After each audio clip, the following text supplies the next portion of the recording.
साथीहरू, तपाईँहरूलाई थाहा छ, यो पछिल्लो समयमा आएर चाहिँ कुनै पार्टीको नेता अथवा कोही व्यक्तिको बारेमा नराम्रो शब्द बोलेर अथवा विरोध गरेर भिडियो बनाउँदा चाहिँ भाइरल हुन्छ भनेर हो कि किन हो त्यस्तै गर्ने गरिरहेछन्।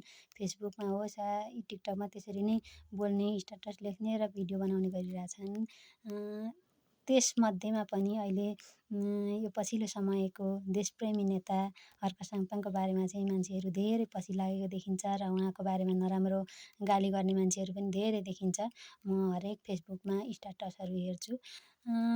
त्यही भएर एक समयमा कसैले भनेकै भरमा मलाई पनि लाग्थ्यो हर्क साङपाङ चाहिँ एकदमै घमण्डी मान्छे हो भन्ने, जे पाए त्यही बोल्छन् भनेर भन्थे। म पनि त्यस्तै सोच्थेँ। पछिल्लो समयमा आएर मैले पनि उहाँको फेसबुक पेज फलो गरेर स्ट्याटसहरू हेर्ने गरेँ। उहाँ चाहिँ एकदमै देशप्रेमी, असल र इमान्दार, सत्य बोल्ने हुनुहुँदो रहेछ क्या। मैले हेर्दै जाँदाखेरि त्यसपछि म कुनै उहाँ श्रम संस्कृति पार्टीको सपोर्ट गर्ने र त्यो पार्टीको मान्छे पनि होइन, कार्यकर्ता केही पनि होइन। म कुनै पार्टीप्रति आस्था राख्छु कुनै समयदेखि नै। मलाई चिन्ने देख्ने मान्छेले त चिन्नुहुन्छ, नत्र म फेसबुक स्ट्याटस राखेकै भरमा कसैले पार्टीको झोले हो पनि भनेर भन्छन्। त्यसमा मलाई केही फरक पर्दैन। राम्रो मान्छेको जुनसुकै पार्टी होस्, आफूले मन पराएको पार्टी होस् कि जुनसुकै पार्टी होस्, म राम्रोको र सत्यकै सपोर्ट गर्छु। अनि त्यही भएर म हर्क साङपाङलाई फलो गरेर उहाँको हरेक स्ट्याटसहरू हरेक हेर्न थालेपछि म पनि उहाँप्रति प्रभावित भएँ र त्यो प्रभावित भएँ भन्दैमा म त्यो पार्टीमा गएँ भन्ने होइन। राम्रो कुराको म जुनसुकै पार्टीको होस् म सपोर्ट गर्छु।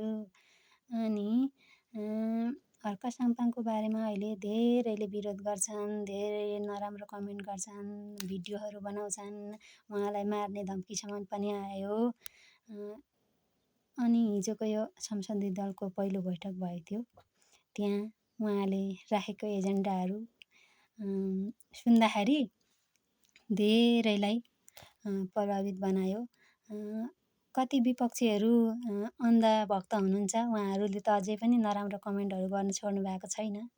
र बुझ्नेहरूले अन्धभक्त जो हुनुहुन्न, देशप्रेमी हुनुहुन्छ, उहाँहरूले चाहिँ बुझ्नुभयो र राम्रो प्रतिक्रिया आएको छ। उहाँको हरेक शब्दमा नेपाली गरिब दुखी जनताले बोल्ने आवाज उहाँले बोल्नुभएको थियो।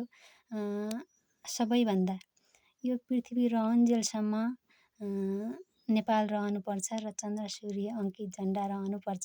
उहाँको यो भनाइ कति राम्रो थियो र पनि त्यसमा ताली चाहिँ धेरै बजेको देखिएन क्या।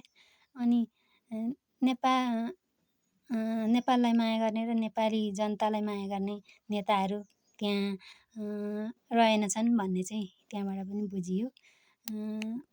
जो राम्रो काम गर्छ, राम्रो पक्षमा बोल्छ, देशको लागि सोच्छ, देश बचाउनुपर्छ भन्ने सोच्छ, उसलाई कसैले पनि सपोर्ट गर्दैन। जुन नराम्रो गर्छ त्यसको पक्षमा धेरै मान्छे लागेका हुन्छन्। हर्क साङपाङ पनि त्यही एक मात्रै व्यक्ति हुन् देशको माया गर्ने र देशप्रेमी।